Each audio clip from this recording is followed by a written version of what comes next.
வந்து நீங்க பரிசுத்த ஆவியானவர் எப்பேற்பட்டவர் சொல்லும்போது என்ன சொல்வீங்க? அவர் ஒரு வல்லமை அப்படின்னு நினைப்போம். அவர் வந்து ஒரு வல்லமை. அப்ப நம்ம அந்த வல்லமையை பெற்றுக்கொண்டு நான் ஏன் இஷ்டத்துக்கு குணப்படுத்தலாமா? கிடையாது. இன்னைக்கு நான் நிறைய பேர் சொல்றதை கேட்டிருக்கேன்.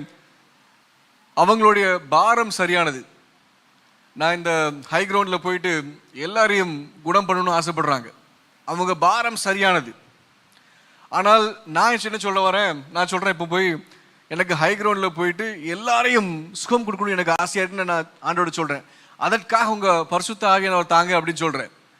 இதுக்கு என்ன அர்த்தம் பார்த்தீங்கன்னா, அப்போ உங்கள் வல்லமை எனக்கு தாங்க, அந்த வல்லமையை கொண்டு போய் என் சித்தத்தின்படி நான் சரி பண்ணுறேன் அப்படிங்க. அது சரியான ஒரு பார்வை கிடையாது. பரிசுத்த ஆவியானவரை நீங்கள் வெறும் வல்லமையாக பார்த்தீங்கன்னா நிச்சயமாக நம்ம இப்படி ஒரு நிலைமையில் வந்து நிற்போம். உங்களுடைய